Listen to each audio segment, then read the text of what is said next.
বাংলাদেশ ব্যাংকের নির্দেশনা অনুযায়ী একটি গ্রুপ কোনো ব্যাংক থেকে মূলধনের 25% বেশি ঋণ নিতে পারে না। তবে ওরিয়ন গ্রুপ জনতা ব্যাংক থেকে নিয়ম বহির্ভূত ঋণ নিয়েছে। জনতা ব্যাংক বলছে সমঝোতার মাধ্যমে তারা এই ঋণ আদায়ের চেষ্টা করছে। তবে বিশ্লেষকদের মতে ব্যাংক খাতে গ্রাহকের আস্থা ফেরাতে অনিয়মের সাথে যারাই জড়িত তাদের শাস্তির আওতায় আনতে হবে। আওয়ামী লীগের 1.5 দশকে নিয়ম না মেনে ক্ষমতার দাপট দেখিয়ে রাষ্ট্রায়ত্ত জনতা ব্যাংক থেকে একের পর এক ঋণ নিয়েছে ওরিয়ন গ্রুপ। রাষ্ট্রীয় মালিকানাধীন জনতা ব্যাংক থেকে এই ঋণের পরিমাণ দাঁড়িয়েছে 2,579 কোটি টাকা, যা কেন্দ্রীয় ব্যাংকের আইন ভেঙেই দেওয়া হয়েছে। জনতা ব্যাংকের এই শাখা থেকে ঋণের ছড়াছড়ি। ওরিয়ন অয়েল অ্যান্ড শিপিংয়ের ঋণ 1200 কোটি টাকা, সোনারগাঁ পাওয়ার 302 কোটি টাকা, মেঘনাঘাট পাওয়ার 98 কোটি টাকা, ডিজিটাল পাওয়ার 210 কোটি টাকা, আর ওরিয়ন ইনফিউশনের ঋণ রয়েছে 93 কোটি টাকা। তবে এসব ঋণ আদায়ে তেমন অর্জন নেই জনতা ব্যাংকের। যে বড় বড় খেলাপি যেগুলো সেই সমস্ত থেকে ঋণ আদায় করা রাতারাতি কিন্তু সম্ভব না। আমরা বিভিন্ন ধরনের টুলস যেগুলো আমাদের হাতে আছে সবগুলো টুলস আমরা ইউজ করছি, সেভাবে এগিয়ে যাচ্ছি এবং একটা কনসোর্টিয়াম করে দেওয়া হয়েছে বড় ঋণটা আদায়ের ক্ষেত্রে, সেটা কাজ করছে। তো এই জায়গাগুলোতে কাজ একটু সময় সাপেক্ষ, আমরা আশাবাদী যে সেখান থেকে তার রেজাল্ট পাবো। বাংলাদেশ ব্যাংকের নিয়ম অনুযায়ী কোনো ব্যবসায়ী গ্রুপ তার মূলধনের 25% পর্যন্ত ঋণ নিতে পারে। ওরিয়ন গ্রুপ সেই সীমা অতিক্রম করে প্রায় 18 গুণ ঋণ নিয়েছে জনতা ব্যাংক থেকে। তবে 2026 সাল পর্যন্ত ঋণ শোধের সময় পেয়েছে ওরিয়ন। বড় বড় শীর্ষ খেলাপি রয়েছে অনেক, কিন্তু শীর্ষ খেলাপিরাও যদি তাদের প্রতিষ্ঠান চালু রাখে এবং সেই প্রতিষ্ঠানে যারা কর্মরত তারা তো এদেশের খেটে খাওয়া মানুষ, তাদের কথা তো বাংলাদেশ ব্যাংক ইগনোর করতে পারে না। এই কারণে যুক্তিসঙ্গত সময়ে টাইম এক্সটেন্ড করাচ্ছে, কিন্তু ওই ব্যাংকগুলোর বোর্ডকে কন্টিনিউয়াসলি মনিটর করা হচ্ছে যে এই ঋণগুলো যাতে কোনো প্রকার ডাইভারশন না হয়। খেলাপি যারা হয়েছে বেশিরভাগই কিন্তু যারা অর্থবান ব্যক্তি, তাদের কাছেই কিন্তু খেলাপি ঋণের সিংহভাগটা কিন্তু তাদের কাছেই আছে।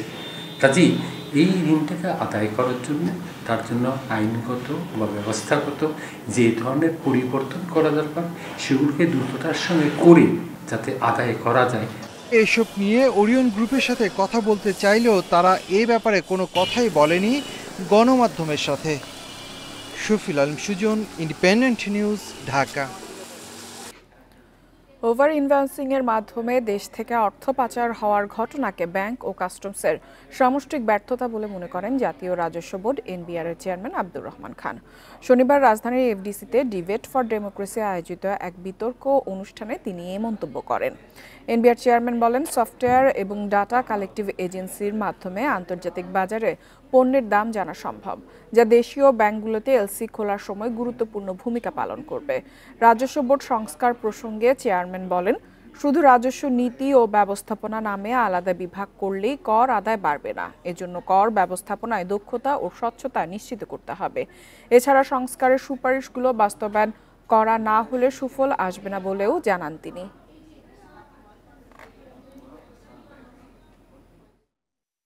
কর ব্যবস্থাপনার সংস্কার মানে কিন্তু সবগুলো একসাথে, শুধুমাত্র পলিসি সেপারেশন কোনো মহা ঔষধ নয়, এটা কোনো পেনিশিয়া নয়, এবং আমরা সেপারেট করলাম, কিন্তু এরপরে যদি আমরা এটাকে ঠিকভাবে অপারেট করতে না পারি সেখানে কিন্তু ব্যর্থতা অনিবার্য। সুতরাং শুধু সেপারেট করলেই সব প্রবলেম সলিউশন সলভ হয়ে যাবে, ব্যাপারটা তাও না। আগে যে ব্যবসায়ীকে 1 লাখ টাকা ঘুষ দিতে হতো, এখন তাকে ঘুষ দিতে হচ্ছে 5 লাখ টাকা। সুশাসন ও নিয়ন্ত্রণ না থাকায় এ অবস্থা বলে মন্তব্য করেছেন বিএনপির মহাসচিব মির্জা ফখরুল ইসলাম আলমগীর। শনিবার রাজধানীতে এক আলোচনা সভায় তিনি এসব কথা বলেন। এ সময় অর্থ উপদেষ্টা বলেন, বিগত সরকার ব্যাংক খাতের 80% অর্থ নিয়ে গেছে, যা বিশ্বের ইতিহাসে বিরল। বিগত 1.5 দশকে স্বৈরশাসক দ্বারা কিভাবে অর্থনীতি নিষ্পেষিত হয়েছে তা নিয়ে বই লিখেছেন বিশিষ্ট অর্থনীতিবিদ হোসেন জিল্লুর রহমান। অর্থনীতি, শাসন ও ক্ষমতা নামে গ্রন্থের মোড়ক উন্মোচন অনুষ্ঠানে বক্তারা শেখ হাসিনা সরকারের সময়ের লুটপাটের কথা তুলে ধরেন। বাংলাদেশের বিবর্তনে এটা খুবই গুরুত্বপূর্ণ একটা যুগ। এই সময়ের মধ্যে আমরা দেখলাম কিভাবে কর্তৃত্ববাদী শাসন পুরোপুরি এক ধরনের স্বৈরতান্ত্রিক শাসনে উপনীত হয়ে সার্বিকভাবে জন আকাঙ্ক্ষাকে পদদলিত করার পর্যায়ে চলে গেছিল। অনুষ্ঠানে অর্থ উপদেষ্টা বলেন, গত বছরের আগস্টে যখন অন্তর্বর্তী সরকার দায়িত্ব নেয় তখন দেখা গেছে ব্যাংক খাতের ৮০% অর্থ নিয়ে গেছে, যা বিশ্বের ব্যাংকিং খাতের ইতিহাসে বিরল। পৃথিবীর কোনো দেশে এরকম অর্থনৈতিক বিপর্যয় আমি দেখে নাই। ব্যাংকের ৮০% টাকা নিয়ে চলে গেছে চেয়ারম্যান সাহেব। ধরেন ২০,০০০ কোটি টাকা আউটস্ট্যান্ডিং, ১৬,০০০ কোটি টাকা নাই। এ সময় বিএনপির মহাসচিব মির্জা ফখরুল ইসলাম আলমগীর বলেন, সরকারে কোনো জবাবদিহিতা না থাকায় দুর্নীতি বেড়েছে বহুগুণে। ডোনাল্ড ট্রাম্পের শুল্ক আরোপ সামনে বড় বিপদে ফেলতে পারে বলেও মনে করেন তিনি। আগে ঘুষ দিতাম ১ লাখ টাকা, এখন দিই ৫ লাখ টাকা। পুলিশের কোনো পরিবর্তনই হয়নি, বরঞ্চ তারা আরো সুযোগ নিয়ে যে একবার বলে যে মিলিটারির কাছে যাও, আরেকবার বলে যে কোর্টে যাও। বক্তারা বলেন, নিয়ন্ত্রক সংস্থাগুলোর তদারকি না থাকার সুযোগ নিয়েছে লুটপাটকারীরা। গণতান্ত্রিক উপায়ে জনগণের প্রতিনিধিকে সংসদে পাঠিয়ে সংস্কারের তাগিদ দেন তারা। Tarek Hossain, independent news, Dhaka. দেশের মোট জিডিপি প্রবৃদ্ধির ওপর যুক্তরাষ্ট্রের পাল্টা শুল্কের প্রভাব পড়ার আশঙ্কা করছে এশীয় উন্নয়ন ব্যাংক এডিবি। সংস্থাটি বলছে, যুক্তরাষ্ট্রের পাল্টা শুল্কের প্রভাব এবং রপ্তানি ও শিল্প খাতের ধীরগতির কারণে চলতি অর্থ বছরে প্রবৃদ্ধির পূর্বাভাস কমিয়ে ধরা হয়েছে।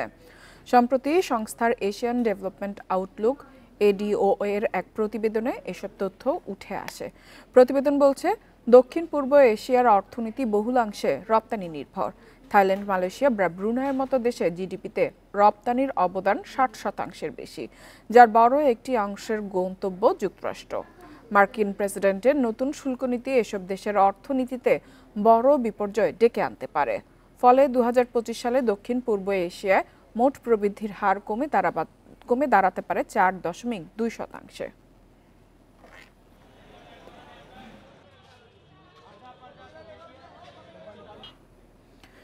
এদিকে বাংলাদেশের অর্থনীতির দীর্ঘমেয়াদী ঋণ মান আগের মতোই বি+ দিয়েছে আন্তর্জাতিক ক্রেডিট রেটিং সংস্থা S&P গ্লোবাল। দেশের অর্থনীতি প্রতিকূল অবস্থার মধ্যেও শক্ত ভিত্তির ওপর দাঁড়িয়ে আছে বলে জানিয়েছে S&P। সংস্থাটি জানায়, দেশের বৈদেশিক মুদ্রার রিজার্ভ ধীরে ধীরে স্থিতিশীল হচ্ছে। এক্ষেত্রে টাকার মান পড়লেও নমনীয় মুদ্রানীতি অনেকটাই অগ্রগতি দেখিয়েছে। গত 18 মাসে ডলার সংকট, মূল্যস্ফীতি ও রাজনৈতিক টানাপোড়েন সত্ত্বেও অর্থনীতি কিছুটা ঘুরে দাঁড়িয়েছে বলে মনে করছে সংস্থাটি। তবে নতুন করে যুক্তরাষ্ট্রের সম্ভাব্য ৩৫% শুল্ক তৈরি পোশাক খাতকে চাপে ফেলতে পারে। রাষ্ট্রায়ত্ত ব্যাংকে খেলাপি ঋণ 40% ছাড়িয়েছে, যা আরেকটি বড় ঝুঁকি বলে মনে করছে S&P।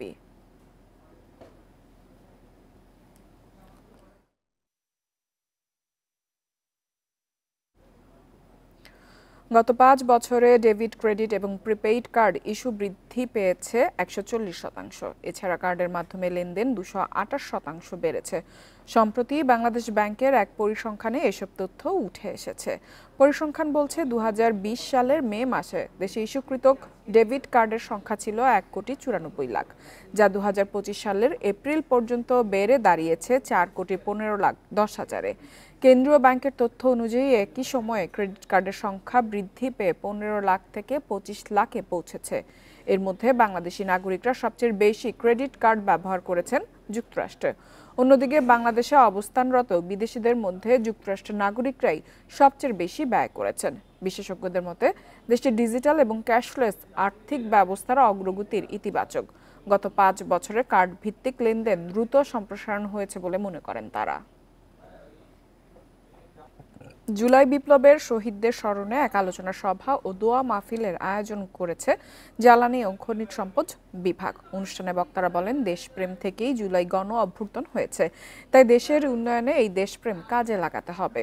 শনিবার রাজধানীর পেট্রোবাংলা অডিটোরিয়ামে জুলাই পুনর্জাগরণ আয়োজিত এই অনুষ্ঠানে জুলাই গণ অভ্যুত্থানে শহীদদের পরিবারের সদস্য এবং কয়েকজন আহত বক্তব্য দেন। তারা বলেন, কোনো ব্যক্তির স্বার্থে নয়, জুলাই আন্দোলনে দেশের জন্যই অনেকে শহীদ হয়েছেন। এ সময় আহতরা বলেন, তাদেরকে পুলিশ গুলি করে এবং মৃত ভেবে রাস্তায় ফেলে যায়। পরে তাদের হাসপাতালে চিকিৎসা দেওয়ার পর বেঁচে যান তারা। অনুষ্ঠানে জুলাই শহীদদের 16টি পরিবার ও একজন আহতকে সম্মাননা স্মারকেও অনুদান তুলে দেন জ্বালানি বিভাগের সচিব মোহাম্মদ সাইফুল ইসলাম।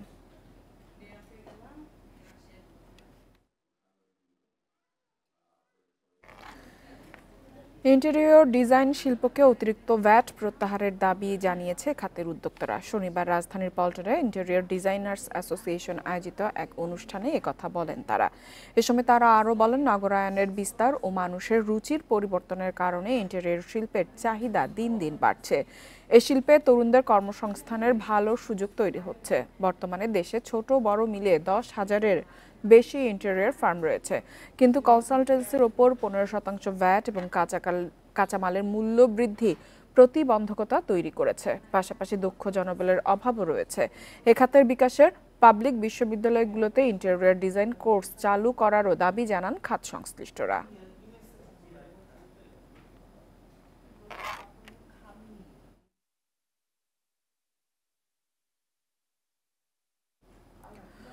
যারা শিপ ব্রেকিং ইয়ার্ডের গ্রিন সনদ নিতে পারেননি তাদের ব্যবসা গুটিয়ে নিতে হবে বলে মন্তব্য করেছেন নৌ পরিবহন উপদেষ্টা এম শাখাওয়াত হোসেন।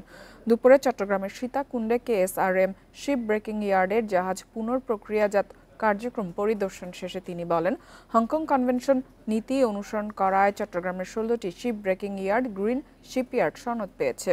পাইপলাইনে আছে আরও কয়েকটি, তবে বেশিরভাগ ইয়ার্ড এখনও অনুসরণ করতে পারেনি নিয়ম নীতি।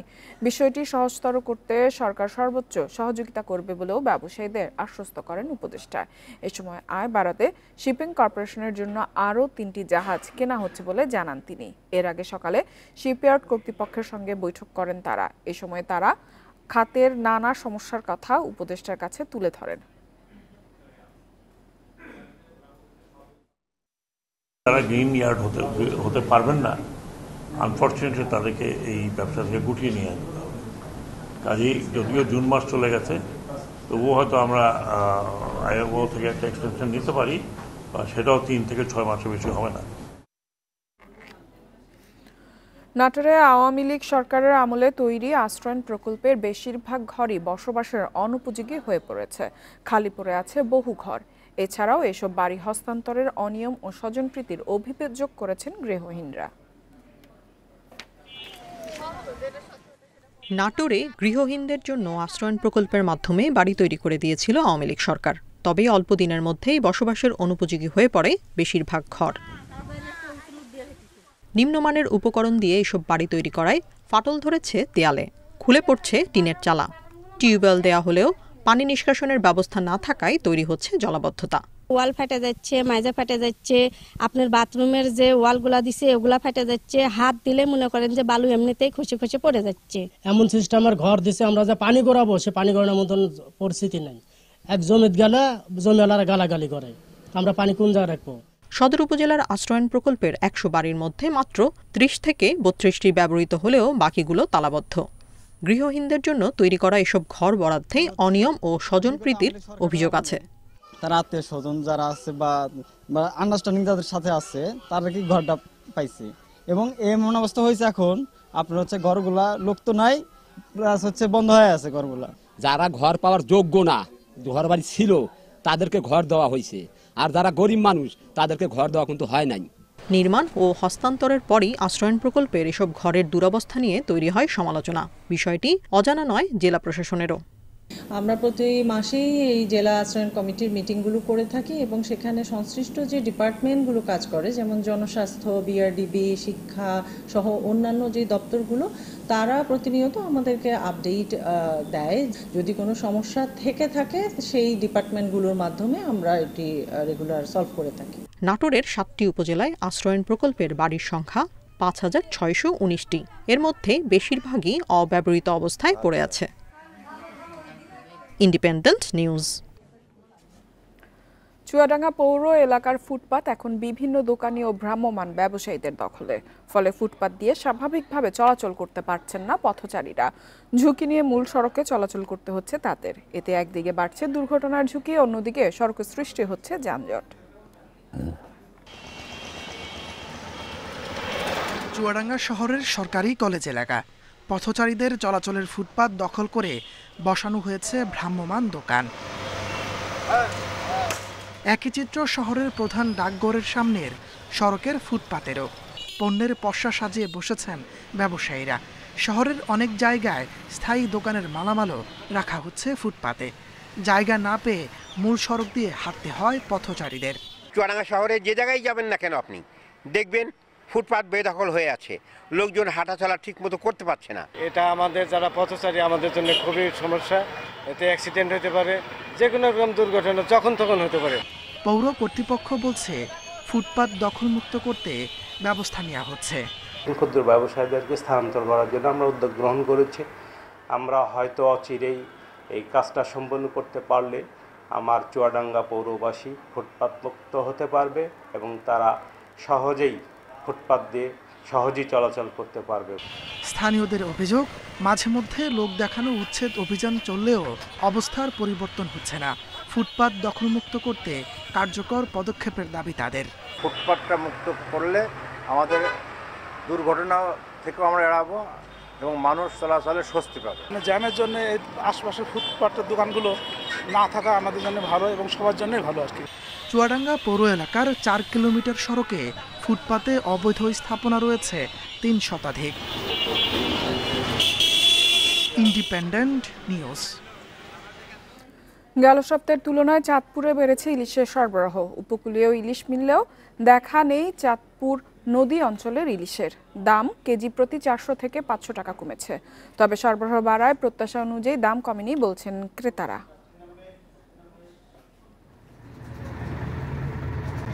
চাঁদপুরের পদ্মা মেঘনায় দেখা নেই ইলিশের, জেলেদের জালে ধরা পড়লেও তুলনামূলক কম। তবে নোয়াখালী, লক্ষ্মীপুরের রামগতি, বরিশাল, বরগুনার ইলিশের সয়লাভ।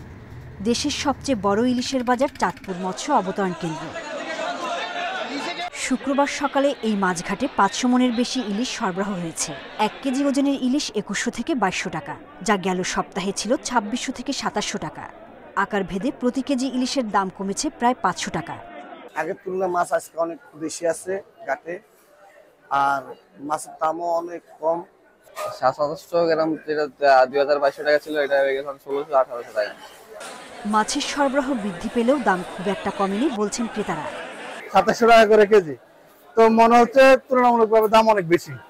চাঁদপুর মৎস্য গবেষণা কেন্দ্রের দাবি, এবছর প্রায় 3000 কোটি জাটকা যুক্ত হয়ে 44,000 কোটি জাটকা ইলিশ উৎপাদন হয়েছে। বিগত বছরের চেয়ে এবার কিছু কিছু জায়গায় ইলিশ কাঙ্ক্ষিত মাত্রায় আহরণ করতে পারবেন জেলেরা। 5% সফল প্রজনন পরিলক্ষিত হয়েছে, যেটা ফলশ্রুতিতে প্রায় 44,000 কোটি জাটকা ইলিশ জনতায় নতুন করে যুক্ত হয়েছে, যেটা বিগত বছর থেকে প্রায় 3,000 কোটি নতুন করে জাটকা জনতায় যুক্ত হয়েছে। গত 1 মাসে পদ্মা মেঘনায় ইলিশ রক্ষায় অভিযানে অবৈধ 6 লাখ মিটার কারেন্ট জাল জব্দ করেছে মৎস্য বিভাগ। Independent news.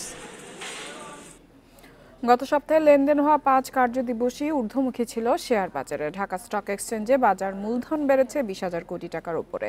প্রধান মূল্যসূচক বেড়েছে 5% বেশি, আর দৈনিক গড় লেনদেন বেড়ে 850 কোটি টাকা ছাড়িয়ে গেছে। গেল সপ্তাহে লেনদেন হওয়া 5 কার্যদিবসেই ঊর্ধ্বমুখিতার দেখা মিলেছে ঢাকার শেয়ার বাজারে।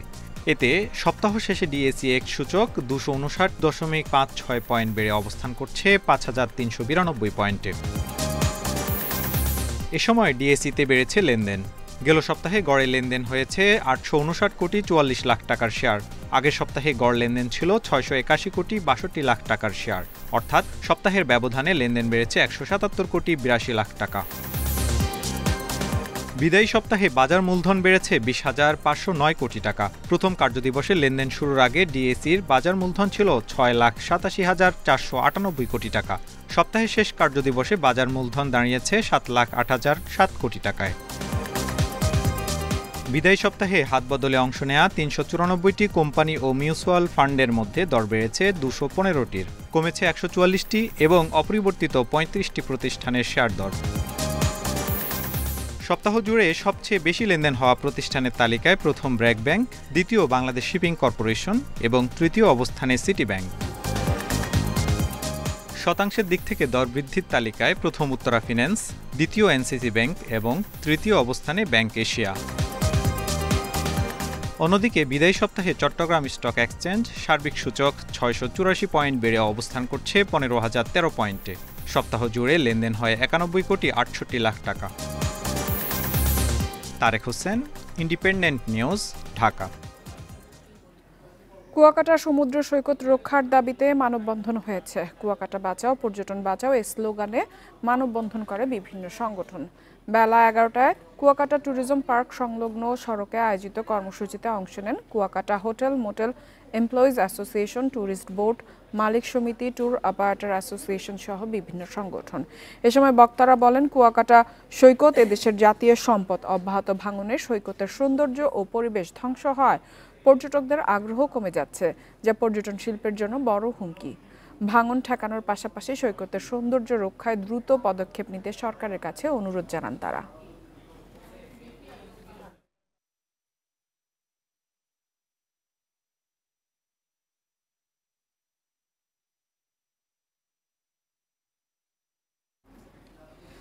আর এই ছিল অর্থনীতি সারাদিনের আজকের আয়োজনে। ইন্ডিপেন্ডেন্ট টেলিভিশনের সব খবর আরও জানতে চোখ রাখুন ফেসবুক, ইউটিউব এবং এক্সে। আমন্ত্রণ আমাদের পরবর্তী